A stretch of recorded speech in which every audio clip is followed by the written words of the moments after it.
ये पागल लोग हैं, ये मानसिक रूप से बीमार लोग हैं, इन्हें पागल खाने में भर्ती होना चाहिए सबको। ये समझ रहे हैं कि जो वो कर रहे हैं लोग इसको यूं ही बर्दाश्त कर लेंगे, बकवास जो कर रहे हैं।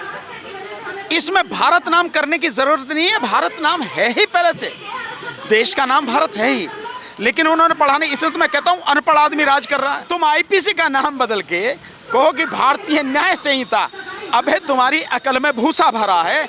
अगर तुम्हें भेजा होता तो इसको बदल के दिखाते ना, आईपीसी को बदल के दिखाओ अगर है तुम्हें हिम्मत है, भेजा तुम्हारे अंदर। सीआरपीसी को बदल के दिखाओ, सीपीसी को बदल के दिखाओ, इन सब चीजों को बदलने के लिए एविडेंस एक्ट को बदल के दिखाओ। है नहीं तुम्हारे अंदर भूसा भरा है नहीं इतनी अकल। अगर अकल होती तो ये चीजें कब की बदल जाती।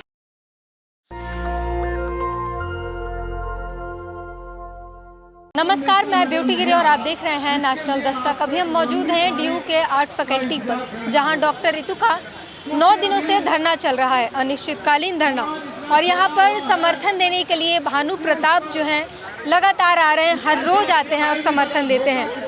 सर, एक सवाल है कि आप यहां पर डॉक्टर रितु को समर्थन दे रहे हैं, सविता रॉय को गिरफ्तार करने के लिए जो धरना चल रहा है, उसी सविता रॉय को बुलाया जाता है, स्पेशल इनविटेशन पे अवार्ड दिया जा रहा है, सम्मानित किया जा रहा है।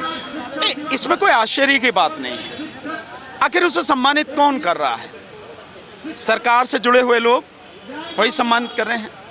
और वर्तमान जो भारत सरकार है वो जिस प्रधानमंत्री के नेतृत्व में शासन चला रही है, वहाँ गुंडों को, बदमाशों को, अपराधियों को, भ्रष्टाचारियों को, बेईमानों को, उन सबको संरक्षण दिया जाता है।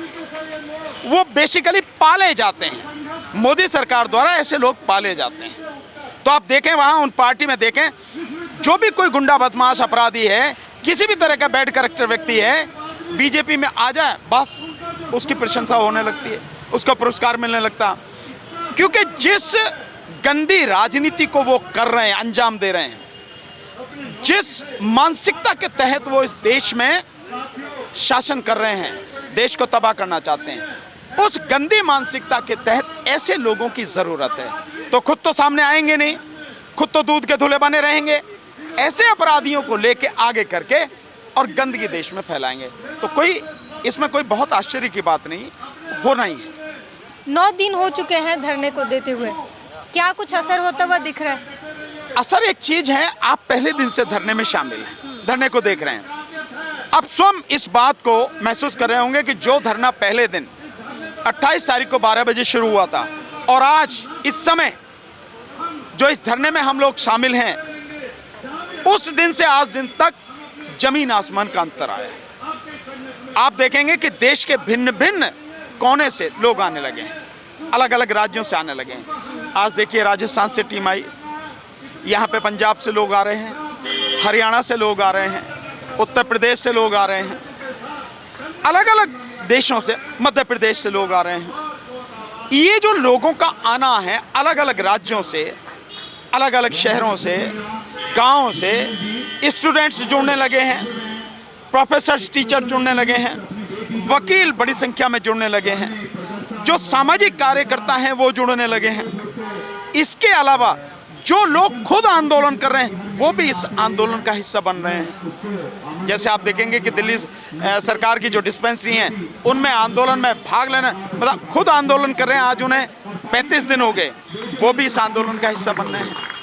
एमसीडी के कर्मचारी, पदाधिकारी, यूनियंस के लोग जो हैं वो इसका हिस्सा बन रहे हैं। और भिन्न भिन्न समाज के लोग, न केवल एसटी समाज, दलित समाज के लोग, मुस्लिम समाज के लोग बड़ी संख्या में, सिख समाज के लोग बड़ी संख्या में, इवन इसके अलावा ओबीसी समाज के लोग, और ऐसे कुछ लोग जो जन्नत समाज के हैं लेकिन वो हमेशा न्याय की बात करते, न्याय के लिए खड़े होते हैं, ऐसे लोग भी आना शुरू हैं। सो इसका दायरा लगातार बढ़ता चला जा रहा है और आपके माध्यम से पूरे देश में, दुनिया में, और यहाँ से जो LIU के लोग हैं, जो गवर्नमेंट की इंटेलिजेंस के लोग हैं, IB के लोग हैं, पुलिस के लोग हैं, वो लगातार इसकी इन्फॉर्मेशन दे रहे हैं। और मैं समझता हूँ अब उनके कान खड़े होने शुरू हो गए होंगे, क्योंकि आज यहाँ पर कुछ पार्टियों के लोग भी आए, अलग अलग पार्टियों के लोग आए, पॉलिटिकल पार्टीज के लोग आए। ये इस आंदोलन की ताकत है। ये जो सारी चीज़ें हैं 9 दिन में ये अंतर आया। यहाँ पर जो आज क्योंकि शिक्षक दिवस है, यहाँ पर पोस्टर भी टंगा हुआ है जिसके लिए विशेष कार्यक्रम किया गया था शिक्षक दिवस के अवसर पर, और तमाम जो है वहाँ पर मुख्य अतिथि लोग भी आए थे। यहाँ पर जो धरने पर बैठी है वो भी एक शिक्षिका है। क्या किसी ने इस बात की जानकारी ली, इनके बारे में किसी ने कुछ किया? नहीं, वो नहीं लेंगे, वो हमें मालूम है, वो नहीं लेंगे। वो कैसे लेंगे कि जिनकी मानसिकता ही जो शिक्षक दिवस है किसके ऊपर बनाना चाहिए इसी को नहीं समझ पा रही है। शिक्षक दिवस किसको मनाना चाहिए? उस महिला को आदर्श मानते हुए उसका जो जन्मदिन है या उनका जो जन्मदिन है, उनके जन्मदिन को शिक्षक दिवस मनाना चाहिए। वहां से होता। वो कौन है? वो है राष्ट्रमाता सावित्रीबाई फुले और माता फातिमा बी। ये वो शिक्षिका हैं जो इस देश में पहली शिक्षिका हैं और जिन्होंने इस देश की बेटियों को पढ़ाने का काम शुरू किया स्कूल खोलकर। तो शिक्षक दिवस मनाना चाहिए इनके जन्मदिन पर, लेकिन एक व्यक्ति के जन्मदिन पर मनाया जा रहा है जिसके विषय में है कि उसके दोस्तों ने कहा हम तेरा जन्मदिन मनाना चाहते हैं। उसने कहा भाई मेरा जन्मदिन मनाना चाहते हो तो इसको शिक्षक दिवस के रूप में मनाओ। सो शिक्षक दिवस के रूप में बनना यार किस मतलब कोई ढंग एक तरीका तो होता। हकीकत में हकदार कौन है? वो जिसने शिक्षा की रोशनी उन महिलाओं के दिमाग में, उन महिलाओं के जीवन में पहली बार जलाई जिन्हें शिक्षा का अधिकार नहीं था। मनुस्मृति ने सारे अधिकार छीन रखे थे महिलाओं के, शूद्रों की स्थिति में लाकर रखा था उनको। सो उन महिलाओं को पहली बार पढ़ाने की जिसने कवायद की, और वो भी इस तरह से की कि जब वो पढ़ने जाती थी लोग जो थे ब्राह्मणवादी मानसिकता के, मनुवादी मानसिकता के लोग उनके ऊपर कीचड़ फेंकते थे, गोबर फेंकते थे। उस सब के बावजूद भी वो 2 धोतियां लेके जाती थी। एक जो वो कीचड़ से गंदी हो जाती थी, स्कूल में पहुंचने के बाद उसको चेंज करती थी और जो साफ लेके जाती थी उसको पहनती थी। ऐसी स्थिति में जिन्होंने संघर्ष किया, उस स्थिति में जहां बोलने की हिम्मत नहीं थी, वहां पे राष्ट्रपिता ज्योतिबा फुले जी ने अपनी जीवन संगनी माता सावित्रीबाई फुले को पढ़ाया और उन्होंने फिर बच्चियों के लिए, महिलाओं के लिए स्कूल खोले और देश में शिक्षा की रोशनी फैलानी शुरू करी। शिक्षक दिवस उनका है। आप संविधान की बात करते हैं और तमाम हक अधिकार की बात करते हैं, इसलिए आपसे एक सवाल बनता है कि पहले संविधान खत्म करने की बात की गई, अब जो है नाम बदलने की बात हो रही है, इंडिया हटाकर भारत हर जगह संवैधानिक तौर पे भारत करने की बात चल रही है। ये पागल लोग हैं, ये मानसिक रूप से बीमार लोग हैं, इन्हें पागल खाने में भर्ती होना चाहिए सबको। ये समझ रहे हैं कि जो वो कर रहे हैं लोग इसको यूं ही बर्दाश्त कर लेंगे, बकवास जो कर रहे हैं।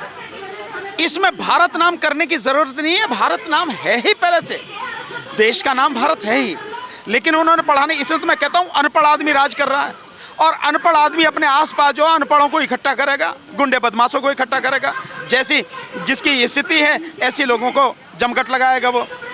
सो देश का नाम पहले से ही भारत है, इंडिया इंग्लिश में, और संविधान में जो लिखा है स्पष्ट रूप से कहा इंडिया दैट इज भारत। तो इसको और क्या बदलोगे और इसे और क्या कहोगे? तुम आईपीसी का नाम बदल के कहो कि भारतीय न्याय संहिता। अबे तुम्हारी अकल में भूसा भरा है, अगर तुम में भेजा होता तो इसको बदल के दिखाते ना। आईपीसी को बदल के दिखाओ अगर है तुम्हें हिम्मत, है भेजा तुम्हारे अंदर। सीआरपीसी को बदल के दिखाओ, सीपीसी को बदल के दिखाओ, इन सब चीजों को बदलने के लिए एविडेंस एक्ट को बदल के दिखाओ। है नहीं तुम्हारे अंदर भूसा भरा है नहीं इतनी अकल। अगर अकल होती तो ये चीजें कब की बदल जाती। संविधान बाबा साहब नहीं लिखते, संविधान तुम लिखते, संविधान बाबा साहब ने लिखा। सो ये सिर्फ करते क्या हैं, कुछ शब्दों को हेर फेर के कर दिया। जैसे आप बहुत सी स्कीम देख रहे हैं जो मोदी सरकार लागू करी, ये वो स्कीमें हैं जो कांग्रेस के जमे में उन्होंने शुरू की, उन्होंने बनाई, इन्होंने नाम बदल के जो है अपने नाम से कर दी। एक नहीं कितनी, जैसे जनधन योजना है, ये तो उनकी स्कीम थी मनमोहन सिंह जी की, लेकिन इनके पास नया तो कुछ है नहीं, उसको लेके नाम बदल के रख दिया। भैया मनरेगा क्या है? मनरेगा भी तो उन्हीं की स्कीम है।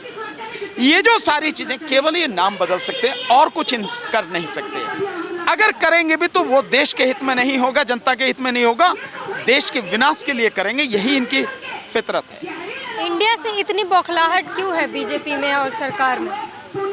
केवल इंडिया से नहीं, जहां भी लोग इकट्ठे हो जाते हैं, संगठित हो जाते हैं और इनके विरोध में खड़े हो जाते हैं, इनके विरोध में संगठित हो जाते हैं, वहां इनकी टांगें कांपने लगती हैं।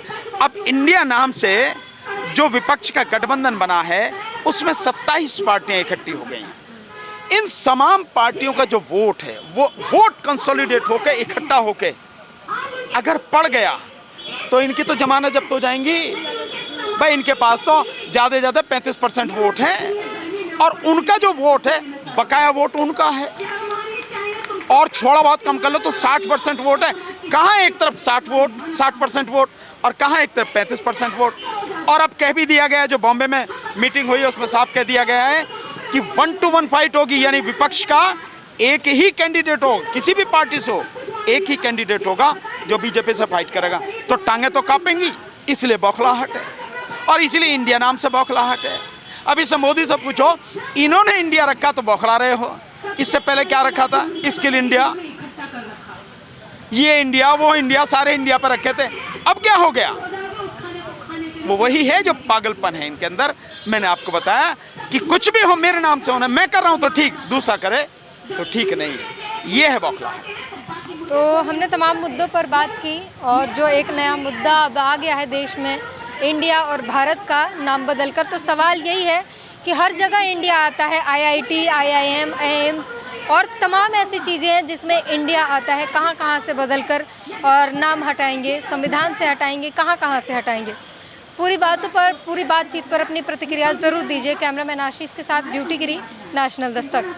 नेशनल दस्तक की आपसे गुजारिश है कि अगर इसको बचाना चाहते हैं तो नेशनल दस्तक को सब्सक्राइब करने के लिए रेड कलर के सब्सक्राइब बटन को दबाएं, फिर बेल आइकन की घंटी दबाएं। नेशनल दस्तक को बचाने के लिए बहुत जरूरी है कि हर खबर को शेयर करें, लाइक करें, कमेंट जरूर करें।